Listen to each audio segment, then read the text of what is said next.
donc je vais vous parler de Prairie, si on peut passer... merci, voilà.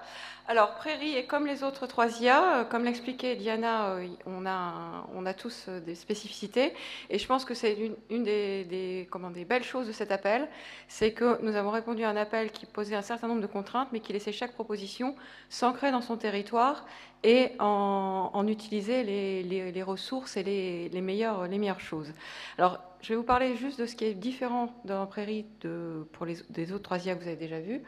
On est dans Paris, on est un peu plus transverse, c'est-à-dire pas inclus dans une université, mais transverse entre CNRS, INRIA, Institut Pasteur, PSL et l'Université de Paris-Cité. Comme les autres 3IA, évidemment, nous sommes basés sur un nombre de chaires. Donc nous avons aujourd'hui 46 chaires qui couvrent des domaines qui vont de choses très fondamentales sur l'optimisation jusqu'à computer vision, traitement des langues, robotique et des applications. Nous avons aussi quelques PUPH, donc nous avons beaucoup d'applications à la santé, mais pas que. Notre deuxième grande application, ce sont les transports, et nous sommes ouverts à tout autre sujet d'application possible, soutenu par un club de partenaires industriels que vous voyez là, et donc qui cofinance l'Institut en complément de ce qui nous est donné par l'État. Transparent suivant, s'il vous plaît. Donc le but de tout ça, c'était évidemment de créer une communauté qui soit plus que la somme de ces individus, et puis d'avoir cette espèce d'équilibre entre recherche fondamentale et recherche appliquée, justement de ne pas avoir cet équilibre, on les sépare toujours. L'idée, c'était vraiment de les entremêler et d'essayer d'avoir des résultats académiques et aussi des collaborations avec les industriels. En restant multisectoriel, pourquoi ? Eh bien parce que ça permet d'avoir des croisements dans tous les sens. Ça permet à certains chercheurs de sortir de leur domaine d'application habituel en rencontrant d'autres industriels. Ça permet de révéler des convergences entre certains secteurs. Et on a trouvé, par exemple, dans les réunions très informelles, puisque j'ai oublié de vous dire qu'on était soutenu par un club de mécènes, donc il n'y a pas de propriété intellectuelle, il n'y a rien, des convergences entre certains industriels de secteurs différents qui se sont mis à travailler ensemble parce qu'ils s'étaient rencontrés à cette occasion. Transparent suivant, s'il vous plaît. Alors, quelques nombres sur la recherche. Donc, un certain nombre de publications, de bons indicateurs. Alors après, vous pouvez être pour ou contre les indicateurs. On a fait la moyenne, puisqu'évidemment, en fonction des disciplines et des sous-disciplines, ce n'est pas toujours les mêmes types de résultats. 2 nouveaux membres de l'Académie des sciences par rapport à ceux qui étaient au début. 3 nouvelles ERC, un prix Humboldt, un prix de la Royal Society. Et puis j'ai mis quelques petits exemples de résultats récents pour montrer qu'on couvre pas mal de domaines. Donc un de Tristan Cazenave et d'un de ses postdoctorants aux Olympiades d'informatique en reinforcement learning, donc sur des jeux différents. Ce qui est important, c'est qu'avec le même algorithme, ils ont gagné 11 médailles sur les, je ne sais jamais, 22 ou 26 en jeu, ce qui est extrêmement rare, c'est la première fois que ça arrive. Et puis on voit là l'implication de la communauté de Prairie que je n'ai pas encore mentionné, qui sont évidemment les doctorants, les postdoctorants et les ingénieurs, que nous avons pu recruter grâce à ce programme, et jusqu'à aujourd'hui, on en a recruté 125. Donc c'est vraiment la cheville ouvrière de Prairie. Un résultat beaucoup plus fondamental de Francis Bach et Alexandre Roudy avec un de leurs collaborateurs qui n'est pas dans Prairie, qui peut faire espérer avoir des avancées importantes sur les fondements du machine learning. Un résultat de super résolution, donc en computer vision, de l'équipe de Jean Ponce avec l'équipe de Julien Méral, qui est donc lui chez MIAI. Et puis un résultat, des ressources qui sont mises en ligne par l'équipe qui fait du traitement des langues, celle de Benoît Sago, pour avoir des ressources publiques, y compris sur les langues rares, les langues peu dotées, ce qui est aussi un sujet en NLP aujourd'hui. Donc voilà quelques exemples un peu variés de ce qu'on peut faire. Transparent suivant, s'il vous plaît. Évidemment, la formation est importante. Le rôle de Prairie dans tout ça n'est pas de faire de nouvelles formations, de les monter, n'est pas de diplômer des étudiants, puisque c'est un institut fédératif, mais bien d'être un catalyseur et d'apporter les ressources qu'on peut aux partenaires académiques. Ça permet d'obtenir de la visibilité, des chercheurs en IA qui évidemment apportent des ressources d'enseignement.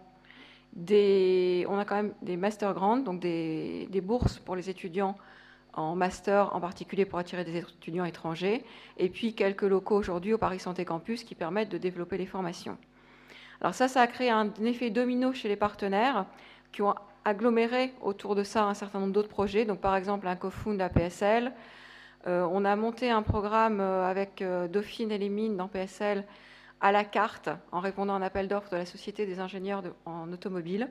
Donc ça, c'est quelque chose auquel on croit beaucoup, à savoir qu'il faut former de grandes quantités de nouveaux étudiants en IA, mais aussi de reformer les ingénieurs qui sont en poste aujourd'hui, puisque pour avoir une double compétence, il faut avoir une compétence en IA, certes, mais il faut aussi avoir l'autre, et autant l'apporter à ces gens qui sont déjà en poste, qui sont des ingénieurs et qui ont 10-15 ans de métier.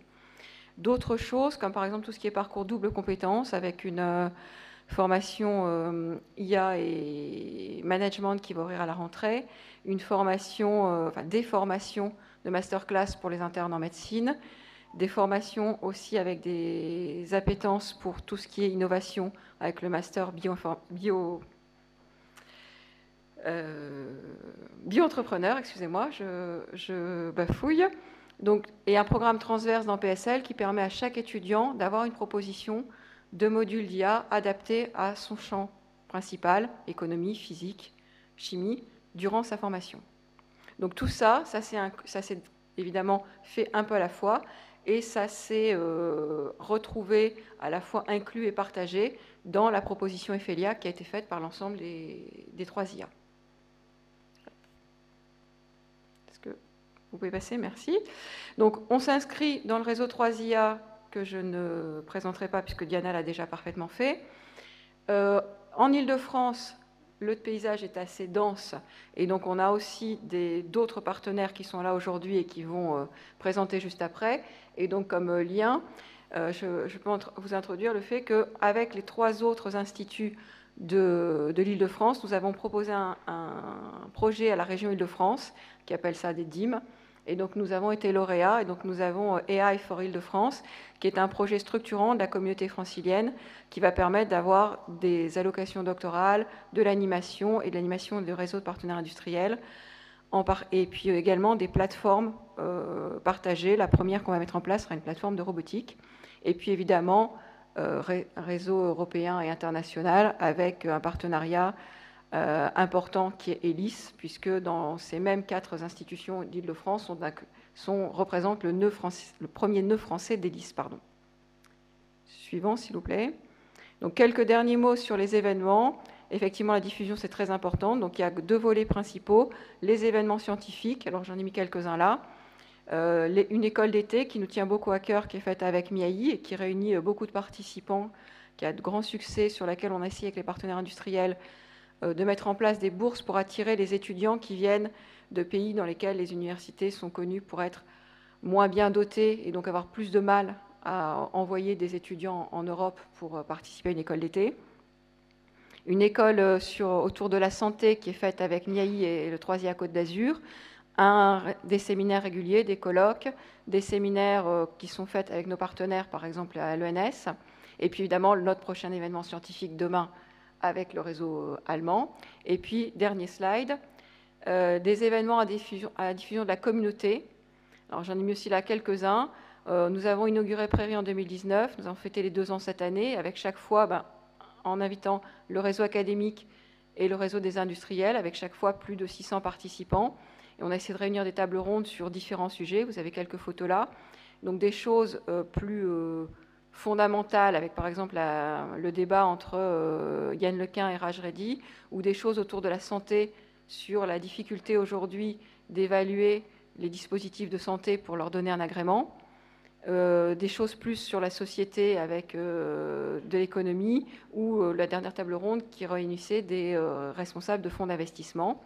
Et puis, pendant la pandémie, une série faite avec France Digital de webinaires pour faire intervenir à distance les Français qui ont, entre guillemets, réussi à l'étranger, pour nous parler un peu de leur parcours. Voilà, je m'arrêterai là. J'espère que je ne suis pas trop dépassée. Merci Isabelle. Donc